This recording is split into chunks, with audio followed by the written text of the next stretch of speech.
Hey y'all, I just wanted to check in. Wanted to let you all know that, I'm still thinking about us, thinking about our girl chats, and thinking about other topics that I've discussed with quite a few people, and just wanted to go over those things. So, I'm Dion, and I am a serial monogamist. I am a lover of God, and I am an astrologer, and I study human behavior and patterns within human behavior as it relates to being in a relationship, heterosexual relationship. So, one of the things I wanted to talk about today was um, self care and working through taking care of yourself while there are outside things that are still of importance. And I think we talked about this before about not necessarily a spa day or something like that is going to make, things better, or, is really, I consider like self care. I really consider self care as checking in with yourself and figuring out, like, when, you know too much is like enough. So I'll give an example. For instance, like, I remember, being married and being in a relationship, of course, with my husband, and at the time, and then also being a parent, being in school, working a full time job, and then also working in my current vocation that I do. And I remember just like being on autopilot. I remember, like, leaving from like work. I worked at Meharry at the time, but leaving work and just not even remembering, like, how I got home. Because I was just like, my mind was just gone. It was just like racing and thinking and figuring stuff out. Like, what am I going to cook? Did I make the deposit into the bank? Did, this, that, and this, whatever it was that I was doing. And during that time period, it just seemed like time passed away, like within seconds. It was just like my day started. I would get up early, but I wouldn't get up early for self care for myself. I would get up early just to make sure that, like, everybody else was straight, everything was going good, and everybody got to like their destinations. And I some days wouldn't even have like breakfast. I would have to wait. And I think, and nothing too, like, one of my doctors had told me, they were like, oh yeah, because that's what causes like weight gain, is just not having food readily available to you when you are hungry. Not that we need to be eating like constantly, but it was like, I may not eat until that night, and then I would be eating late because I would work through my lunch because I had responsibilities at my job. I didn't get breakfast because I was like running out the door and had to commute a distance. Dinner, I would go ahead and cook, but then I would be so tired that I wouldn't eat. Then I wake back up and then I would eat. So those are kind of like the examples of things. And we try to make sure, as women, that everybody is good. Like, everybody is good.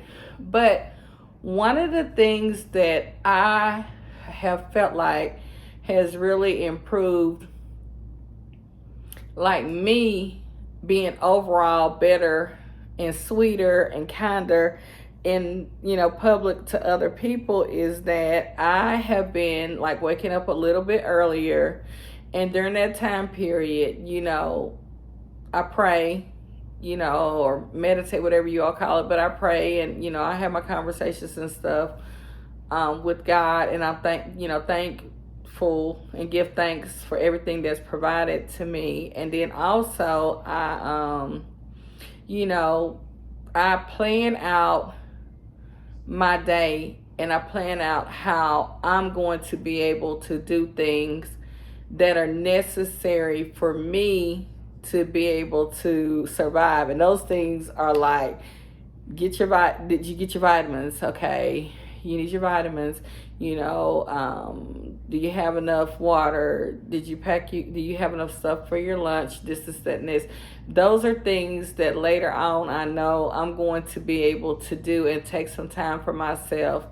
Also, me being kind of like, technically single as far as my living and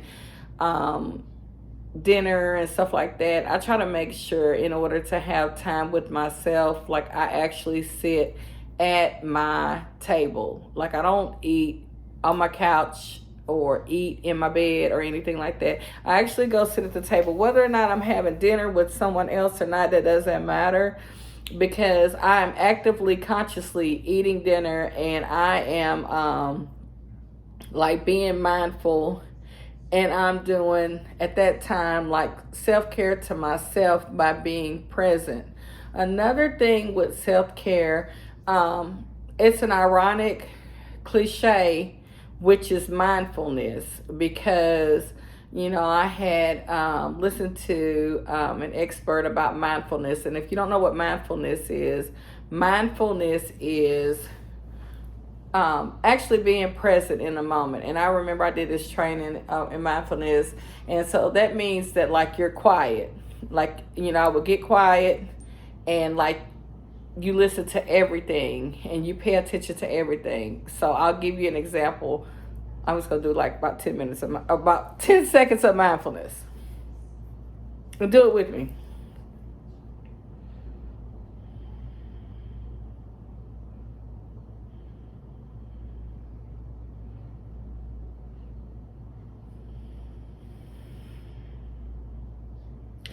Okay, so during this period of mindfulness, I felt like the coolness on my face and on my right hand of like air that was coming in. I felt that, there is like a pleasant scent, in the room where I am. While my eyes were open, I realized that it's dim on one side, it's light on one side, because there is a window here, water here. I can hear some water running in the refrigerator for the automatic ice maker. I can hear the humming of the refrigerator. All of those things we take for granted about, the pleasant scent, the coolness, the light, the distinction between light and dark. All those things we take for granted when we're not present. And when we're not present, we're thinking about the future, or we're either thinking about the past. And one of the things that they say, experts say, and that I believe, is that, when you think about the past constantly, that causes depression. And when you think about the future, which is the unknown, that causes anxiety. And so we try to be present in the moment because we need to enjoy the experience of what is currently happening in our life.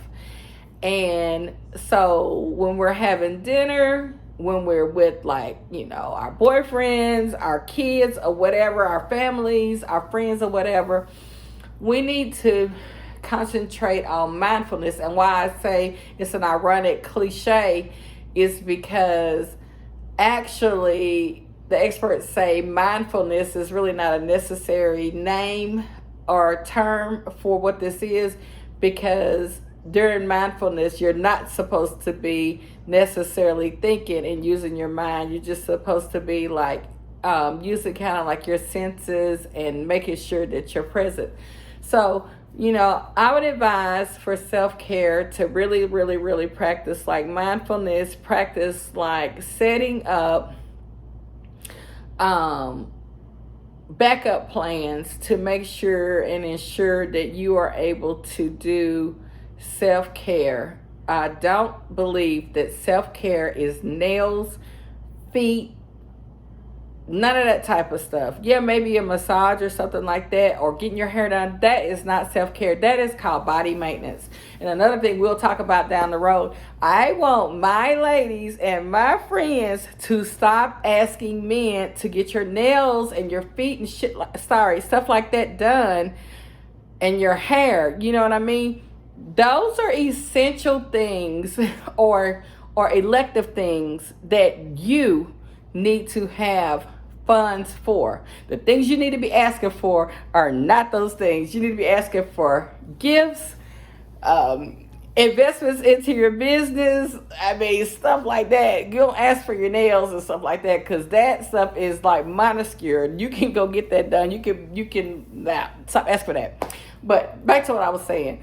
So don't be getting, your nails done and like, oh, I did self-care. No, that is like human maintenance. That's just like you taking a bath. That's like you washing your face. That is like necessary stuff that you need. That is not self-care. Self-care is checking in with yourself, so you're not driving down the street from work and landing your driveway and like, how I get here? Well, because you haven't seen any restaurants, you haven't seen the park, you haven't seen any birds, you haven't seen the cat run across you haven't seen anything, because you're just like on autopilot because you're on overload. And you can get out of overload by journaling, writing down some of those thoughts, get them out of your head. One of the things that I think is so helpful for me, because I used to run like a tally in my head of things, or like a list of things that I need to do. And I was like a repetitive thought person, because that's how I'm able to pass like standardized tests. But I would be like, going to the store. I know I'm going to the store. So I'm in the house. I'm like, oh, okay, I need potatoes, I need milk, I need cheese, I need bread. Then I would be potatoes, milk, cheese, bread. Potatoes, milk, cheese, bread. I get in the store. Potatoes, milk, cheese, bread. Why am I clogging my brain up with potatoes, milk, cheese, bread, when all I have to do is write down potatoes, milk, cheese, bread on a piece of paper, pull that sucker out. And there's other things like, I got a 9 o'clock doctor's appointment on Monday. No, don't keep playing I got a 9 o'clock doctor's appointment on Monday in your head. Put it in your calendar. Put an alert 1 hour, 2 hours before. Free your mind up so that some of the stuff that is satelliting out there in it is removed, because some of that stuff doesn't even matter. Like, it doesn't even matter, because guess what? After Monday at 9 o'clock, you're not gonna need it, but like, you need that brain power, because we are like overly extended. We do not need to constantly be replaying stuff like some potato chips or some potatoes or whatever it is. We don't need to be doing that. Or I need to do this, I need to do this, I need to do it. No, write it down. So journal, setting your calendar, setting your alarm. We talked about this before about, people who are really making moves, their calendar for 2025 is filling up. You are your own cheerleader.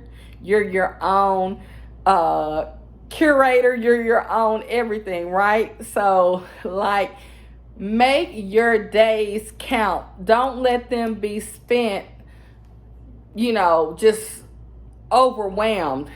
I want you to really start doing self-care of like mindfulness and clearing up your brain for things that don't matter, because you matter. And we are working to achieve like goals in our life and worrying about 5 things that we need at the grocery store, or a doctor's appointment or whatever that may be important, but there are mechanisms out here now where you don't have to replay things, because your brain needs to be like, how am I gonna go ahead and fund my $1,000 into this savings account? How am I going to strategize paying off this debt, or how am I going to go ahead and get my LLC in place for this second business?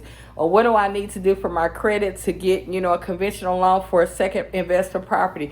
It needs to be for that type of stuff. And you need to be able to enjoy your meals, enjoy your spouses, enjoy your children, your family, whatever it is, without being inundated with things that don't matter. I lived a long time worrying about things that don't matter. And when I look back, I'm like, yeah, that didn't even matter. So anyway, I just want to say, and I hope your heart is pure and that your mind is open and that you're willing to receive the message if it's for you.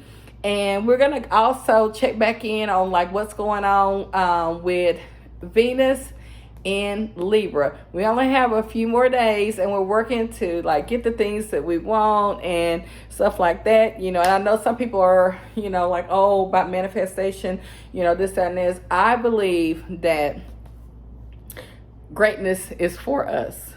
Why would not greatness or poverty or lack or whatever be for anyone? You know what I'm saying? We are here to prosper so that we can help others as they come along the way. So have a great day, and I hope you're blessed. Bye.